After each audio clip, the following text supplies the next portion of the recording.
Dieu est fidèle pour tous ceux-là qui se confient en lui. Et en ces temps de crise, nous voulons continuer de dire merci au Seigneur pour tout ce qu'il nous fait et pour les âmes qu'il continue de sauver. Prions le Seigneur. Père de grâce, que ton nom soit béni. Tu es digne de louange, d'adoration. Bénis ce programme pour nous et que notre vie soit bénie de ta part. Au nom de Jésus. Amen. Amen. La grâce surabondante. Je veux vous entretenir sur ce sujet qui me tient à cœur. La grâce surabondante. C'est merveilleux d'être le dépositaire de la grâce surabondante de Dieu.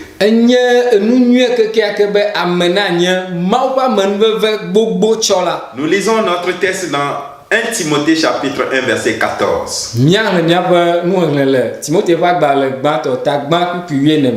Là, il est écrit: la grâce de notre Seigneur a surabondé avec la foi et la charité qui est en Jésus-Christ. Amen. Amen.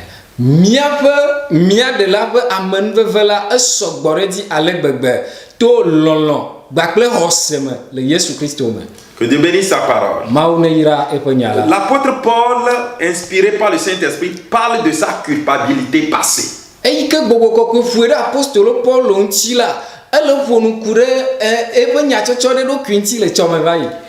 Au temps où il était persécuteur et blasphémateur. Il persécutait les chrétiens à outrance. Et par les termes employés au verset 14, Paul prouve de manière très convaincante qu'il est sauvé uniquement que par la grâce de Dieu.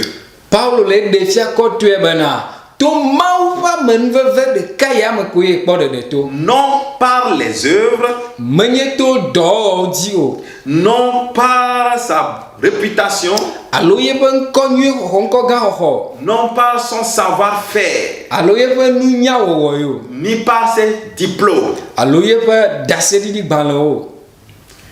Dans ce bref résumé évocateur du témoignage de Paul,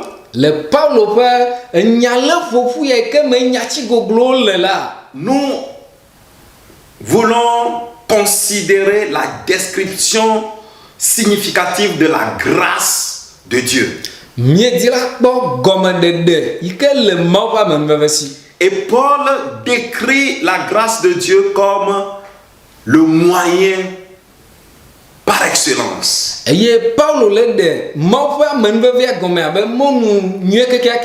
Ce sera la première partie de notre message. Dans cette description de la première partie, nous voulons parler du moyen et de la source de la grâce.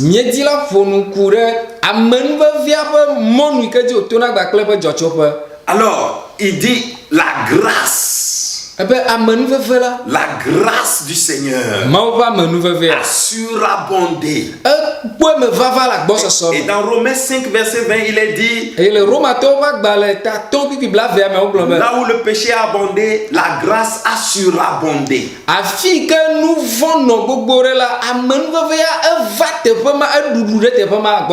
Je suis en train de revoir cette description symbolique que révèle l'apôtre Paul ici, mais dans un autre passage au niveau du déluge qui a eu lieu au temps de Noé.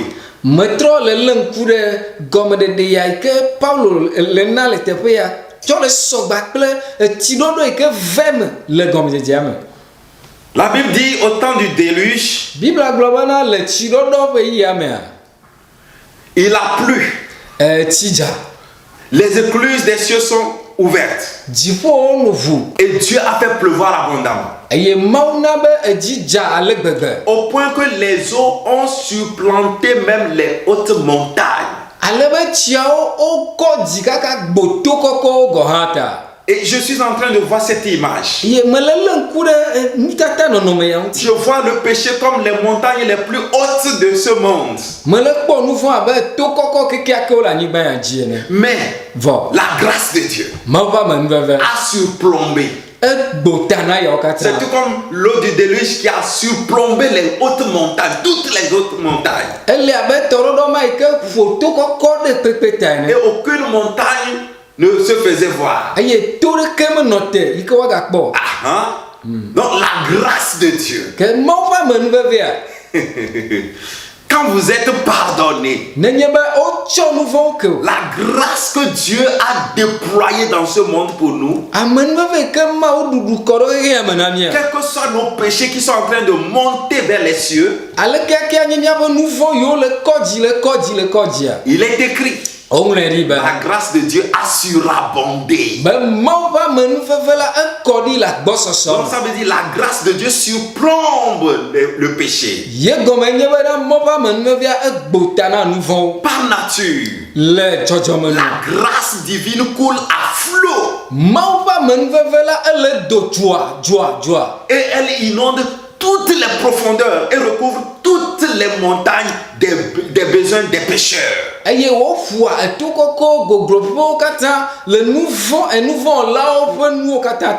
que soit le péché, quel que soit le drame que déplorent les gens dans votre vie,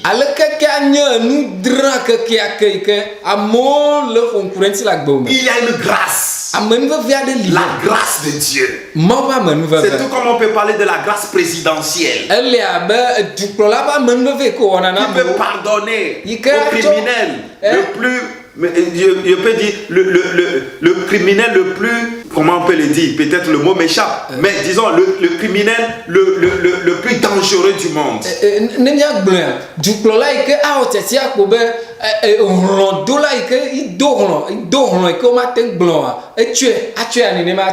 Alors la grâce de Dieu a surabondé au-delà du péché, au-delà de la condamnation des hommes. La grâce de Dieu a surabondé même et surplombe la colère de Dieu. Et la Bible déclare que c'est par la grâce que nous sommes sauvés. Ephésiens 2 verset 8. Donc voici le moyen. La grâce c'est un moyen pour Dieu de se manifester. C'est Dieu même qui a déployé cette grâce, cette faveur imméritée qui vient de Dieu lui-même. Donc tu comprends ça? Ne te compare pas aux autres. Ne dis pas que tu es meilleur aux autres. C'est par la grâce que nous sommes sauvés. Tu n'es pas plus spirituel que les autres. C'est par la grâce. Il y a un moyen que Dieu même a déjà octroyé pour te sauver, pour te laver, te purifier. C'est tout, tu n'as rien fait. Non, tu n'as rien fait. C'est par grâce. Tout est grâce. En Jésus-Christ, tout est grâce. Paul dit, il est devenu ce qu'il est devenu par la grâce de Dieu. Parce qu'il était persécuteur de l'Église. Et il révèle que non, il y a un moyen que Dieu a révélé aux hommes pour être sauvés. C'est merveilleux. Alléluia. Amen. L'autre description, c'est la source de cette grâce. Il dit la grâce de notre Seigneur Jésus-Christ. Alors comprenez, dans 2 Corinthiens 8 verset 9, il est écrit, car vous connaissez la grâce de notre Seigneur Jésus-Christ, qui pour vous s'est fait pauvre de riche qu'il était, afin que par sa pauvreté vous fussiez enrichis. Il nous a aimés et il s'est donné lui-même pour nous. Frères et sœurs, écoutez, la source de la grâce ne vient pas de vos efforts, ni de vos bonnes œuvres. Non, cessez de vous enorgueillir à partir de vos œuvres. Pour dire, si Dieu m'aime, c'est parce que je fais ceci. Je fais ça. Non. La source de la grâce vient de Christ. Christ est notre grâce. Sans Jésus-Christ, on ne parlerait pas de grâce de Dieu sur la terre. Non. C'est en lui que nous avons la vie. Que nous avons la vie. Je répète, que nous avons la vie. La source de la grâce, c'est Jésus-Christ lui-même. Il est écrit la grâce de notre Seigneur Jésus-Christ. Et c'est lui qui est venu avec la grâce et la vérité. Donc, en lui, chose impossible devient possible. Ta vie qui est réduite au néant, Jésus dans sa grâce va la transformer, va te régénérer, va te repositionner à son image pour que tu reflètes sa vie. Aimez Jésus. Je suis là pour vous parler de lui. Il est l'incarnation de la grâce surabondante de Dieu.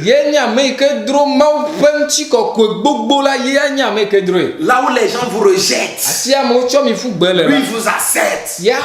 Parce que sa grâce le pousse à nous accepter. Cette femme surprise en flagrant délit d'adultère, il a posé la question à la femme. Où sont ceux-là qui voulaient te lapider? Elle dit, ils sont partis. Qui t'a lapidé? Elle dit, personne. Alors Jésus lui dit, moi non plus, je ne te condamne. Va, mais ne pêche plus. Va et ne pêche plus. C'est ça la grâce. Ne pêche plus. C'est ça la vérité. Vous comprenez? Il est venu avec la grâce, pas pour nous permettre de nous vautrer dans le péché. Non, mais il nous dit, la grâce de Dieu nous enseigne à rejeter toute impiété, à aimer Dieu. Frère, nous sommes le canal, nous sommes le dépôt, disons le réceptacle de la grâce de Dieu. C'est tout.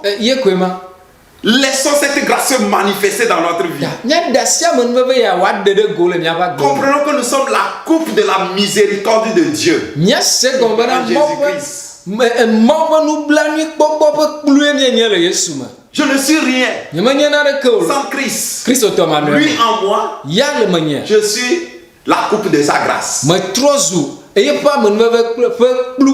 Donc ce que vous voulez, demandez que cette grâce, c'est-à-dire se manifeste en surabondance dans votre vie. Quelle doit être votre préoccupation? Quelle doit être votre soif? Que Dieu te bénisse. Et à très bientôt pour la seconde partie. Seigneur, donne-nous de comprendre la profondeur, la richesse de ta grâce. De comprendre que toi, Christ, tu es le canal de cette grâce pour nous. Et que là où le péché a abondé, ta grâce surabonde. Que ta grâce surabonde dans nos vies. Afin que nous puissions comprendre que tu es la source de notre grâce. Fais de nous le fleuve d'eau vive de ta grâce. Béni sois-tu, Père. Au nom de Jésus-Christ. Amen. Amen. Shalom. Shalom.